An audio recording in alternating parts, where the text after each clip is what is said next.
I was very envious of Meshuggah when doing my research for Lamb of God. I was very envious of how amazing their production was and how they had this like completely signature kick sound. And I mean, it was so great for them because you could just put on any Meshuggah track and you would hear their amazing kick tone and you knew it was them. And I felt like Lamb of God were important enough and Chris Adler was an important enough drummer that he deserved his own signature kick drum sound. And we worked on it and I tried and failed and we like taped metal things to the drums and recorded that. We broke glass and sampled that and we wound up with what we wound up with. It was a sample and a typewriter sample with that, which is this. Because all those metal texts, they kind of sound like those old school typewriters. So I just kind of downloaded from the internet, old school typewriter sample. I blended that in with something and I thought, yeah, that's kind of cool and unique and it's metal as fuck. This goes back to now, why are these like this? Why are these separated? And this goes into something that dawned on me one day. It all goes down to the importance of the strategy of getting your mixes loud, right? And carving out areas and ways to do that. And I use the word physics because that's really, really what it is. So a speaker is such a simple machine. It's a piece of paper and it can only do two things. It can only push out and it can only pull in. That's it. And you've got two of them, left and right. That's all it understands to do. For sure you have like big systems where you're split off to tweeters, mid-range, and basses, and so on and so forth. But again, those are still acting as devices. Maybe they're split up as different speakers, but again, they're only being told information.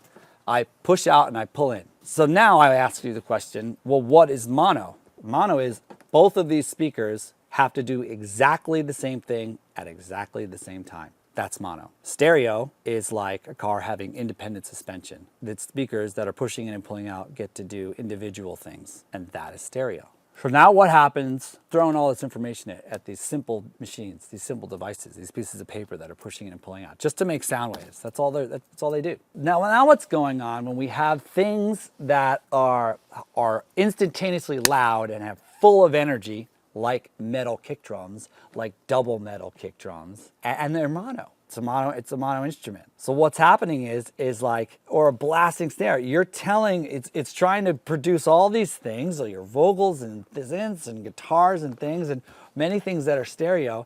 And if you're asking it to do loud transient mono things, like blast snare, blast double kicks, you're telling it, while I'm trying to do this and be wide and dope, I have to have instantaneous moments where, sorry, I have to lock together real quick to give you mono. It's asking a lot. Yeah, it's asking a lot. So what I found is I could fractionally make that imperfect. Not a lot, and it creates a really cool musical thing, and it does a really great thing for the physics of what this speaker is trying to do to produce everything that you want to hear. To be loud, to be wide. Should we do like try to do a little experiment in A to B that? Absolutely. This is the kicks coming out of, the same sound printed here, coming out of a sampler, right?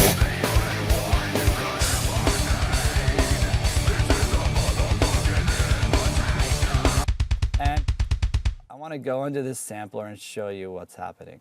Those three things you saw are these three key groups.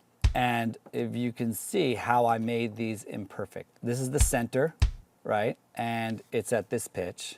And when we go double kick, let's see if we can watch it.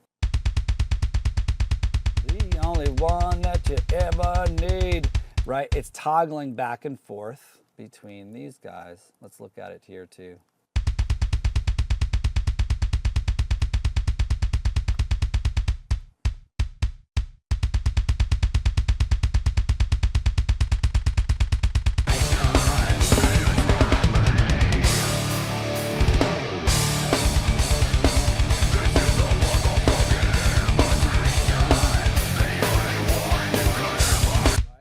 These ones have been made imperfect. If you can see, this one's a tiny bit lower in pitch. This one's a little tiny higher in pitch. Oh, by the way, if you had two kick drums, and that's how we did the first record, and we blended in the real kick drums with samples, your two kick drums wouldn't be tuned exactly the same way. That would be next to impossible. And that's a good thing. If you have a double kick beater on one kick drum, that's tricky, because it's gonna produce the same mono sound. So you might want to think about if you're layering those with samples or replacing them with samples, when you're going to your double kicks, putting differences. And Chris and I also worked on this together. When it goes double kicks, they're going slightly sharp and slightly flat. And also there's a tiny bit of pan that you really can't hear. This like the tiniest little bit. Can you see this meter? Hold on, no, solo it, machine. Tiny bit of pan. It really doesn't sound panned. It's not doing that. But you can hear it going do do do do do do do do instead of constant like a machine gun fire, like. I'm not into that. Let's take this and print it as one thing, for example. Let's go into here and let's just put them all the same now.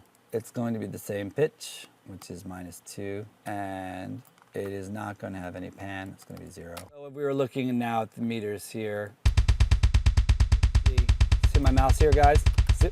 See the mouse here, guys? Pure mono.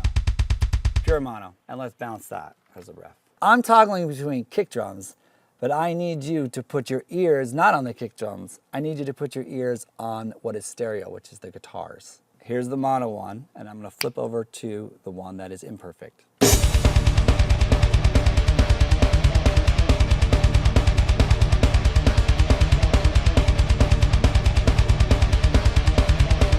Stereo.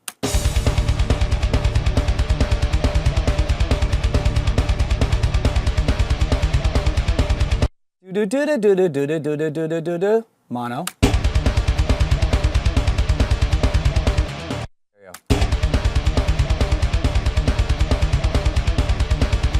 Perfect picture on that riff, and I didn't change anything, but breaking the physics slightly of what has to be perfectly mono. What is perfectly mono? The car doesn't get to drive with independent suspension. It's like this old school wagon. There's this bar across. You hit a fucking rock and the whole fucking back has to move up. That's mono. Stereo is independent suspension. Rolling over rocks, rocking it hard. I wanted to show you that because it was a really great discovery in my life, and it changed the way I thought about a lot of things.